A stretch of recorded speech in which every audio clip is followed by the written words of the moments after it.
Hola, muy buenos días. Yo quisiera iniciar pues agradeciendo al comité organizador del segundo curso de neuroendocrinología del grupo de trabajo de neuroendocrinología de la Sociedad Venezolana de Endocrinología y Metabolismo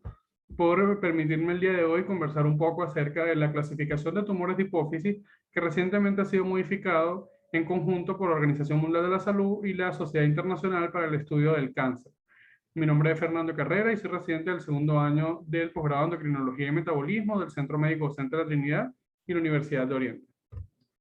Para iniciar, pues esta es la agenda que he planificado para el día de hoy. Hablaremos un poco acerca de la evolución de la clasificación, luego conoceremos los fundamentos de esta nueva clasificación, trataremos de incorporar la clasificación a las competencias que debemos tener como residentes en el área de la endocrinología y metabolismo, y finalmente tendremos unas conclusiones finales que llevarnos a casa.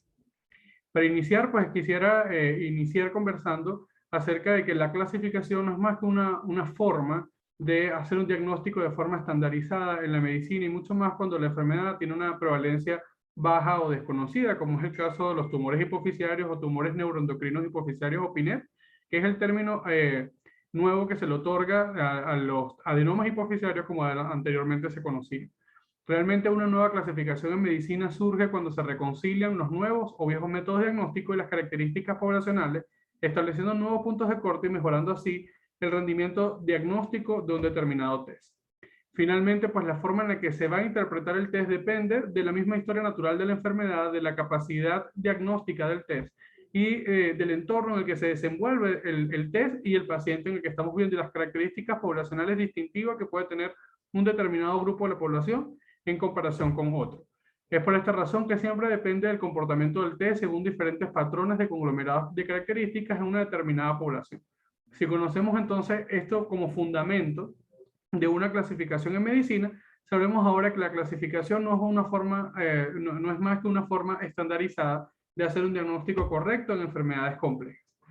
La clasificación de la OMS ha venido migrando desde el año 1956 con su primera definición, cuando se incorporaba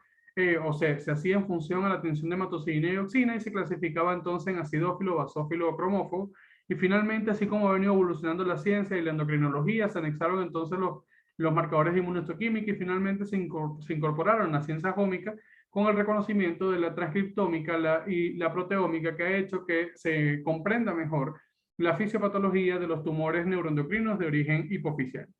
Para la clasificación del año 2017, pues en función a reconocer este origen neuroendocrino de los adenomas hipoficiarios como anteriormente se conocía, se sugirió el término PINET haciendo referencia a tumor neuroendocrino hipoficiario y además en este momento solo se incluían 3 tipos celulares para el linaje PIT1 y además se mantenía el término poco diferenciado para un tipo de PINET o adenoma hipoficiario en el que hacía referencia que no se desconocía, no se establecía el tipo celular que producía este adenoma. Sin embargo, el término poco diferenciado se resguarda para otras neoplasias sólidas en el cuerpo o en el organismo en función a la clasificación de carcinoma neuroendocrino y no de un tumor neuroendocrino. En función a esto se trataba de unificar criterios, ya que se estaba tratando de denominar como PINET a los adenomas hipoficiarios, también darle la misma estructura del resto de los tumores neuroendocrinos de la economía. Básicamente, pues la iniciativa, en función a esta nueva clasificación, se propuso la iniciativa PANOME, que incluía biólogos, patólogos, endocrinos, neurocirujanos y oncólogos que buscaban unificar criterios y términos en función a la nomenclatura de las neoplasias hipoficiarias. Y en función a esta iniciativa, pues se reconoce el origen neuroendocrino de la hipófisis, por lo que se reconoce que el término adecuado debe ser PINET o tumor neuroendocrino de hipófisis. El término poco diferenciado se reserva solo para el carcinoma neuroendocrino y por ende, pues en hipófisis no deberíamos usarlo para clasificar algún tipo de los tumores neuroendocrinos de esta glándula, porque la definición de carcinoma de hipófisis hace referencia a la evidencia sólida de metástasis al líquido cefalorraquídeo o a las estructuras adyacentes. Se identifican además que hay 4 tipos celulares dentro del linaje PINET, otorgándole entonces al magmosomatotropo una característica o un subtipo específico de los tumores adenohipoficiales. Además, se cambia el término poco diferenciado por inmaduro, que hace un término mucho más real o más adaptado a la terminología de neoplasias neuroendocrinas y se establece el uso de PINET como el término adecuado para hacer referencia a lo que conocíamos antes como adenoma hipoficiario. Además, hay aspectos claves que debemos recordar, que básicamente pues, el término carcinoma se refiere a evidencia de metástasis de un PINET hipoficiario. Además, pues, el tumor pluripolar maduro hace referencia para las células que cosecretan hormonas del linaje PIT1, mientras que el pluripolar inusual viene a sustituir lo que conocíamos antes como tumor multihormonal y hace referencias a un tumor que puede expresar o cosecretar hormonas de diferentes linajes. El tumor inmaduro del linaje PIT1 es aquel que expresa de forma variable cofactores subunidad alfa del receptor esteroidogénico o GATA3 del linaje PIT1. Y además, el tumor acidófilo de células madres reconoce ahora un origen más primitivo de este linaje celular que hace referencia a dentro del linaje PIT1, pero un factor de transcripción profeta anterior, conocido como PROP1. Y además se reconoce el tumor mixto solo como una única posibilidad cuando coexisten dos subpoblaciones celulares distintas, lactotropas y somatotropas, que vienen a cumplir los mismos criterios que MINEM, que es un término utilizado para neoplasia neuroendocrina mixta, que lo vamos a conocer seguro más adelante cuando estemos en el bloque número 3 durante la clasificación de los tumores neuroendocrinos. Ahora bien, es importante reconocer que esta evolución de la clasificación no tiene por qué revolucionar nuestra práctica clínica, porque esta clasificación solo viene a enfocarse en el 56% de los adenomas hipoficiarios que son llevados a cirugía y que podemos tener un diagnóstico por histopatología. Sin embargo, esto no quiere decir que no debamos adaptarnos al cambio. Debemos estar a favor del cambio en vista de que hay nuevas formas de aplicar herramientas diagnósticas a través de dos propuestas de paneles que más adelante vamos a conocer. Existe una estandarización del test diagnóstico y además mejora la interpretación del patólogo Nobel que no sabe aún usar el diagnóstico a través de factores de transcripción. Sin embargo, pues hay muchos pasos por cumplir para poder establecer esta clasificación como una clasificación universal, en vista de que solo se dispone en centros con acceso a recursos y hay poca disponibilidad de los test de forma comercial. Por otra parte, pues se reconoce el impacto clínico del uso de los factores de transcripción, como lo conocemos del año 2011, cuando la incorporación de los factores de transcripción más el análisis de invasión KI67, P53 e índice mitótico en compañía de la inmunohistoquímica hormonal y de características adicionales asociadas a panqueratinas y citoqueratinas de bajo peso molecular, pudimos reconocer que el verdadero comportamiento epidemiológico era casi el 50% para tumores adenohipoficiarios silenciosos y no para los prolactinoma, como anteriormente se consideraba, que era el responsable del 46% de todas las neoplasias neuroendocrinas de la hipófisis. Ahora reconocemos que casi o muy cercano a la mitad son de origen clínicamente silencioso. Sin embargo, esto no quiere decir que no tenga una estirpe celular muy bien delimitada, porque el término células nulas prácticamente representa menos del 1,5% en las series más modernas, y la mayoría de los tumores de adenohipoficiarios silenciosos pueden ser categorizados en su gran mayoría como adenomas gonadotropos. En función a esto, pues actualmente se reconoce el rol de la tumorogénesis que pueden llegar a ocupar las células madres hipoficiarias a través de los procesos de diferenciación y transdiferenciación en la edad adulta y la vulnerabilidad de estos procesos a fenómenos post-transducionales, que realmente ahorita lo conocemos como remodelación hipoficiaria. Para comprender bien lo que hace referencia a la diferenciación y transdiferenciación, debemos entonces revisar la evolución de la organogénesis y la embriogénesis de la hipófisis, sabiendo que esta glándula pues quizás tiene una de las organogénesis embrionarias más complejas, pero que desde el punto de vista práctico guarda mucha relación con la nueva clasificación propuesta para la Organización Mundial de la Salud en el año 2022. Para el día 8.5 del desarrollo embrionario vamos a tener entonces la cercanía o la unión del ectodermo oral con el diencéfalo ventral, que esta migración y desplazamiento que lo hacen en conjunto lo hace por activación de factores de transcripción tanto intrínsecos como extrínsecos. Esta diferencia hace referencia a los factores que van a ser expresados por el mesénquima, que posteriormente se va a diferenciar en hipófisis. Son considerados los intrínsecos aquellos que también van a expresar la célula mesenquimal que se deriva a la hipófisis, y extrínseco aquellos factores de transcripción que son parte de la formación, pero que no terminan siendo expresados por el tejido adenohipoficiario. Dentro de los principales factores de transcripción que vamos a tener de origen primitivo o primario van a ser el ISL1, X1, SOX2 y PIT1 y 2, que estos cuatro van a tener muchísima importancia en el reconocimiento de panhipopituitarismo congénitos y en alteraciones morfológicas y tumores o PINET ectópicos que tienen origen desde este punto de vista en los factores de transcripción más primarios. Estos principales factores de transcripción van a inducir proliferación y diferenciación celular y van a convertir esa célula madre progenitora en una célula madre precursora que va a tener la capacidad de dirigirse a diferentes linajes celulares. Si se expresa en ella el linaje TPIT o TBX19, como es el término actualmente reconocido, entonces se induce en esta célula precursora, célula madre precursora, el linaje TPIT, y de esta forma podemos empezar con la formación de células melanotrópicas y corticotropas. Si se expresa en el neuro-D1, esto va a inducir la producción de PD1 que convierte propiomelanocortina en ACTH, y de esta forma la célula tiene la capacidad de convertirse en un corticotropo, mientras que si esta expresa neuro-D1 más PAX7, tiene la capacidad de sintetizar una enzima denominada PD1 más PD2, y de esta forma la propia melanocortina pasa a CTH y posteriormente a melanocortina, y se terminan conformando los melanotrofos. Por otra parte, si esta célula madre precursora está en los primeros días antes del día 12,5 del desarrollo embrionario, y es necesaria la síntesis de beta-TSH para inducir la separación del primordio tiroideo del brote pulmonar y el brote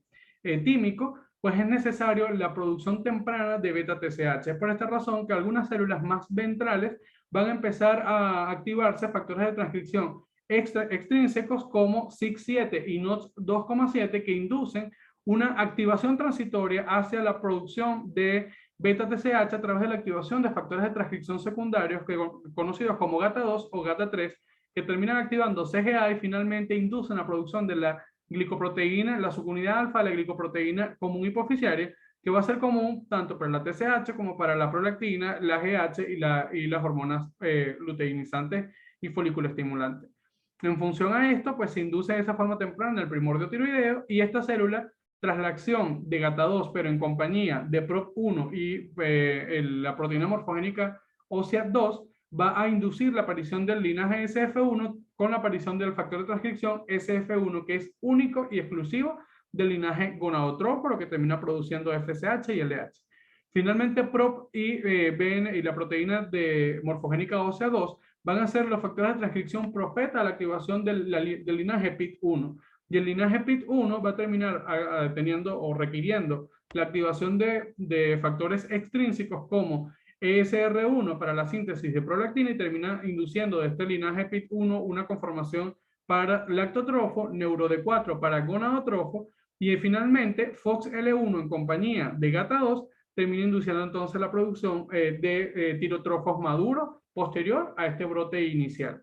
Pero todo este proceso que le comenté previamente es lo que conocemos como diferenciación hipoficiaria. Ahora reconocemos que estos mismos procesos pueden ocurrir a través de la rediferenciación en aquellos linajes que van a estar posterior al profeta de PIT1, o sea, PROT1 y BNP2 en adelante pueden llegar a rediferenciarse. O sea, podemos tener un grupo de células que van a estar destinados para ser gonadotropos y pueden de alguna manera pues cosecretar o modificar su estructura hacia el linaje PIT1 y de la misma forma de sentido contrario. Además, existe un grupo de células madres que se mantienen de forma latente y que durante la edad adulta pueden sufrir transdiferenciación. Después de mantenerse en forma latente como una célula madre, pueden venir en forma inversa e ir tomando cualquiera de las vías de activación que ya fuimos mencionando previamente, y de esa forma diferenciarse a un linaje celular independiente en edad adulta. Ahora bien, en función a ese sustrato de la embriogénesis, podemos conocer la clasificación OMS-IRL del año 2022, lo va a subclasificar en un linaje PIT1 y el linaje no PIT. Para el linaje PIT1, que es quizás un poco más compleja, pues esto va a ir en el orden en el que ellos lo localizan en función al mayor grado de diferenciación y transdiferenciación en estos tumores y a mayor complejidad diagnóstica. Para los somatotropos, lactotropos y corticotropos, vamos a clasificarlos a su vez en subtipos denso granular y escasamente granular, y específicamente los corticotropos van a tener un subtipo distinto denominado tumor de células de Cruz, que se caracterizan por la presencia de cuerpos fibrosos más la presencia de un marcado paracitoqueratinas de bajo peso molecular similar al de anillo perinuclear. Sin embargo, es importante mencionar que hay diferentes formas de marcaje de los factores de transcripción primarios en compañía de factores de transcripción secundarios, un análisis morfológico exhaustivo, más la marcación para inmunohistoquímica hormonal, puede entonces hacernos comprender cómo vamos a clasificar los tumores del linaje PIT1 en asociación a las características de la citoqueratina de bajo peso molecular o panqueratina para los tumores somatotropos y lactotropos, pero eso lo vamos a ver un poco más adelante en forma esquemática. Ahora bien, la Organización Mundial de la Salud trata de establecer el valor de la inmunohistoquímica para el diagnóstico de los tumores adenohipofisiarios en función a los paneles de ejecución, buscando establecer los puntos adecuados para incorporar los diferentes paneles de ejecución diagnóstica de los tumores adenohipofisiarios en función al acceso a recursos.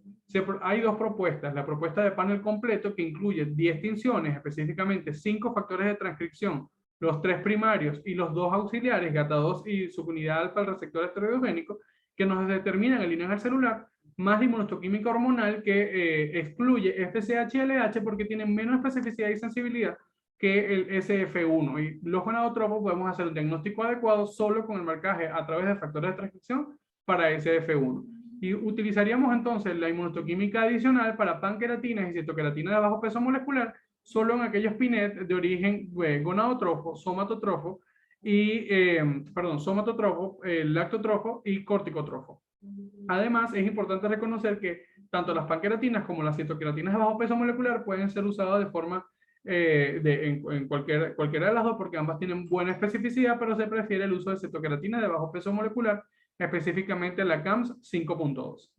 Además, también es importantísimo reconocer que la interpretación es compleja y que este panel se debe hacer a través de interpretación ciega, a través de programadores estadísticos, lo que incrementa considerablemente su costo y además limita el acceso a un uso más masivo para el diagnóstico de los tumores adenohipofisiales. Además, necesita un análisis por experto que amerita mucho entrenamiento en el área para poder identificar los diferentes patrones inmunohistoquímicos. Allí es donde el endocrinólogo va a cumplir un rol ahora cada día más importante porque debemos familiarizarnos con los aspectos inmunogenéticos de estos tumores y además comprender el rendimiento diagnóstico de la inmunohistoquímica porque somos nosotros los que tenemos la capacidad de unir la clínica con la radiología y la inmunopatología del paciente con adenomas hipofisiarios o PINET. Y finalmente debemos integrarnos para poder unirnos realmente porque tenemos que nosotros estar involucrados en todo el proceso diagnóstico y no dejar al anatomopatólogo por su lado, al radiólogo por el nuestro, sino nosotros servir de enlace para poder comprender la heterogeneidad diagnóstica y la complejidad diagnóstica de este grupo de enfermedades nosológicas. En función a esto, el diagnóstico histopatológico es simplemente una tarea de clasificación como cualquier otra y con la condición apropiada, las variables relevantes, se puede optimizar el recurso sin perder el valor diagnóstico. La duda es cómo vamos a hacer para mejorar la capacidad diagnóstica sin tener un costo tan elevado como cuando hacemos el panel completo. Pues básicamente la evidencia actual de los trabajos realizados por el doctor McDonald's desde el año 2017 hasta el año 2021 pudo evaluar el comportamiento de la especificidad y sensibilidad de todas las hormonas hipofisiarias y los factores de transcripción, pudiendo reconocer entonces que los gonadotropos tienen una alta variabilidad de expresión de hormonas. Sin embargo, todos pueden ser reconocidos con el factor de transcripción SF1, que tiene una especificidad diagnóstica del 99,9%, lo que hace para este grupo el uso del SF1 como único criterio diagnóstico. Además, al comparar a CTH con el TPIT, nos damos cuenta que la especificidad diagnóstica de ACTH y TPIT son muy similares, pero la sensibilidad de la CTH cae por debajo del 75%. Por ende, en casos de que salga negativo el marcaje hormonal para CTH, no excluye la posibilidad cercana al 40% de todos los casos por corticotrofos de ser un corticotrofo silente, tal como lo demostraron finalmente los análisis de este estudio. Y además, pues podemos comprender entonces que la heterogeneidad diagnóstica de los demás grupos de tumores hipofisiarios pueden ser bastante bien ajustadas si se interpreta de forma escalonada, partiendo del marcaje por factores de transcripción. Anteriormente, pues se hacía el panel secuencial en función a 3 pasos. El primero de ellos se marcaba SF1, PIT1, ACTH, GATA3 y la subunidad alfa del receptor esteroidogénico, porque hasta la fecha no había disponible paneles comerciales para TPIT. Y en función a esto, se hacía luego un panel hormonal según el linaje demostrado, y luego el paso 3 era colocar las características adicionales a través de citoqueratinas de bajo peso molecular y panqueratinas a todos los tumores. Sin embargo, esto demostró que casi el 44% de los corticotrofos silentes no eran diagnosticados y se seguían usando entre 7 a 12 reactivos de inmunohistoquímica, lo que lo hacían comparable en costos con el panel completo. Mientras que para el año 2021 los mismos autores pudieron ejecutar una medida de secuenciación más óptima, donde el paso 1 se centra solo en la interpretación de los 3 primeros factores de transcripción, y ya con estos 3 primeros factores de transcripción podemos identificar los gonadotropos, que representan casi el 50% de los tumores que son de los tumores silenciosos, el plurihormonal inusual y el células nulas. Finalmente, el paso 2, que operativamente se divide en 2 subgrupos. Vamos a ver primero la morfología y luego vamos a marcar factores adicionales, GATA2 y subunidad alfa del receptor esteroidogénico. Y el paso 3 es el panel hormonal según linaje y tipo celular demostrado, pasando así al paso 4, donde solo evaluamos características adicionales solo para GH, prolactina y ACTH. Y en función a esto, se hacía una evaluación clínica, se podía,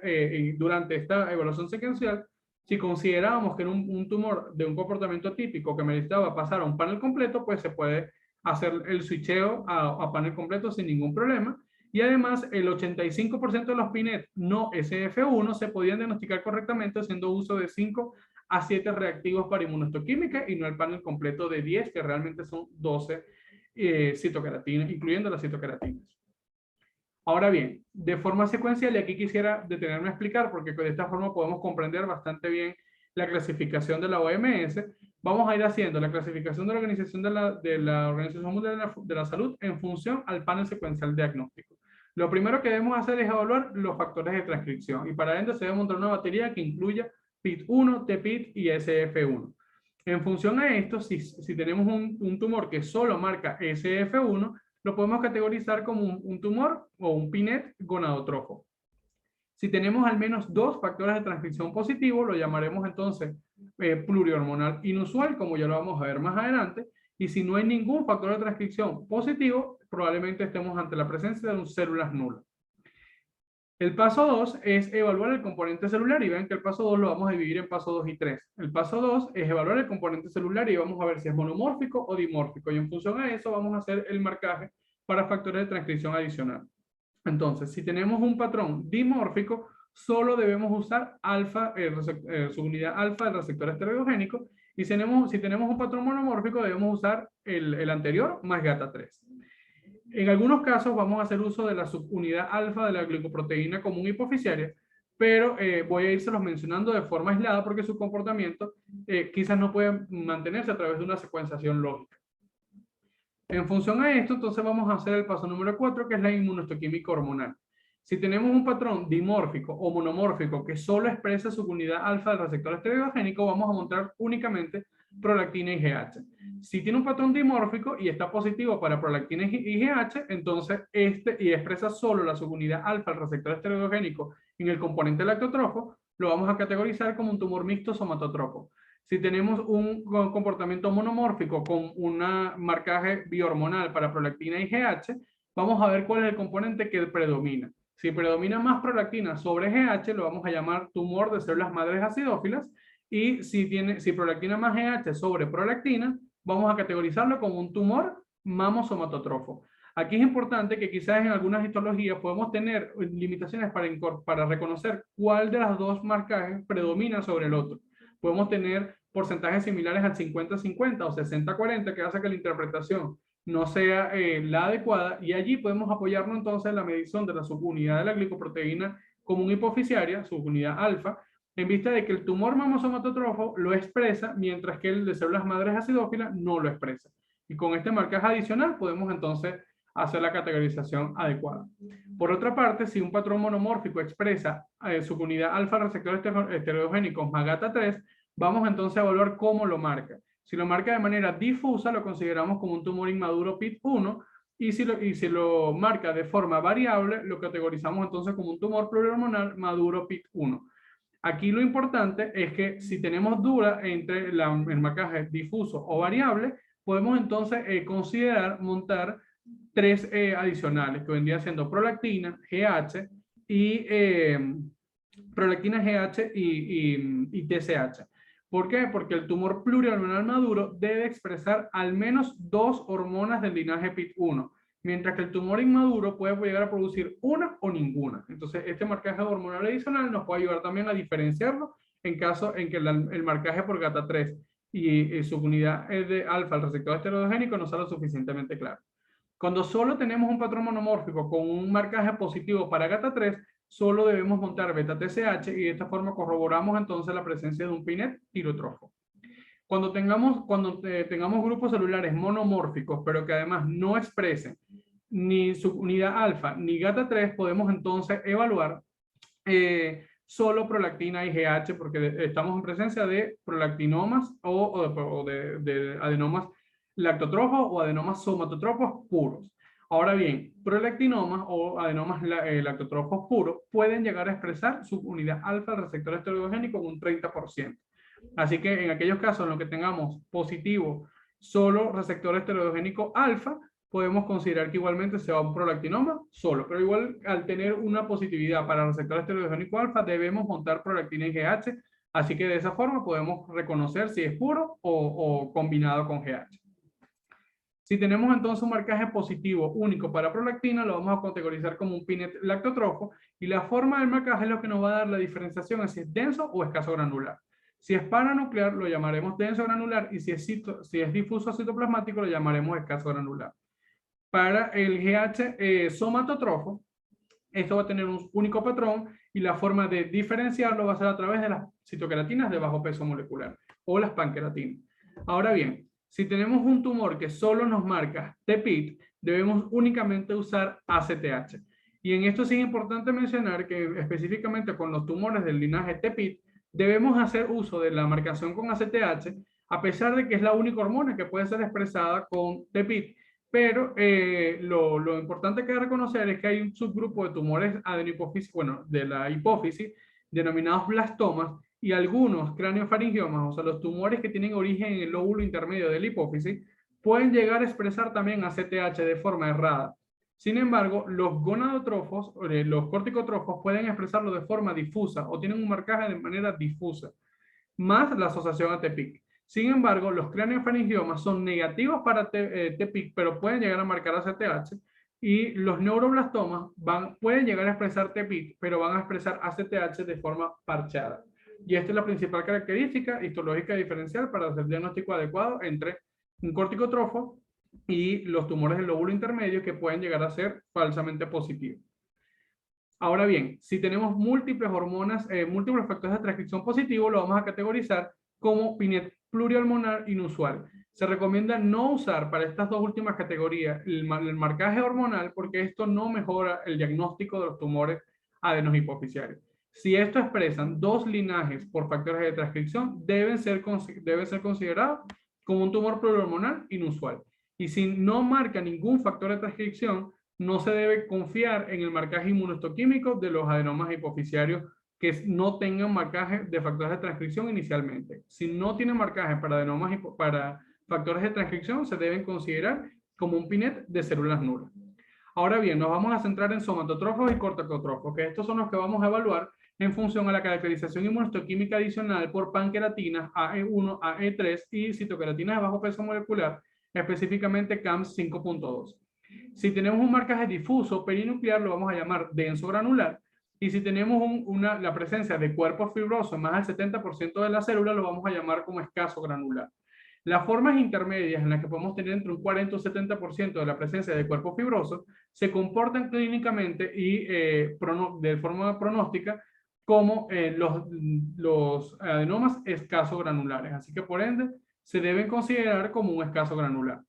Y además, si tenemos la presencia de cuerpos fibrosos más anillos perinucleares para el marcaje de panqueratinas o citoqueratina de bajo peso molecular, debemos categorizarlo entonces como un tumor de células de Krupp que tienen una fisiopatología bastante distintiva dentro de los corticotrofos.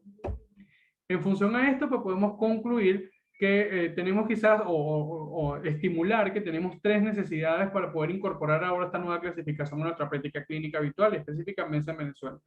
Tenemos una necesidad de evolución porque debemos empezar a usar factores de transcripción para la clasificación adecuada de los PINET, y esto debe implementarse de forma rutinaria en nuestro centro tras el mayor esfuerzo posible, tanto de los entes regulatorios como de nuestra parte, para poder que esto empiece a llevarse a cabo, porque se traduce en un mejor pronóstico para estos pacientes y esto a su vez mejoramos pues también la calidad de vida de nuestros pacientes. Hay una necesidad de integración del equipo de endocrinología con el equipo de anatomía radiológica, anatomía patológica y neurocirugía para hacer un abordaje completo y multifactorial de estas enfermedades que cada día requieren de mayor complejidad técnica para su diagnóstico. Y además necesitamos adaptarnos al entorno, o sea, necesitamos reconocer en cuáles centros podemos hacer un panel completo, en cuáles no, y hacer uso racional del recurso para poder incorporarlo a nuestra práctica clínica. Probablemente lo vemos como un acceso muy limitado si no tenemos, si no buscamos la forma de hacerlo costo efectivo para nuestros centros, pero ya tenemos alternativas bastante certificadas para hacer un panel secuencial que ahorre costos, pero que esto no se vea limitado sobre la capacidad diagnóstica del test de la inmunohistoquímica. Espero que esta información pues haya sido lo más resumida posible. Estoy abierto a todas las dudas que tengan. Si hay alguna duda sobre la clasificación, que sin duda pues lo podemos desarrollar durante la discusión de este bloque. Muchísimas gracias.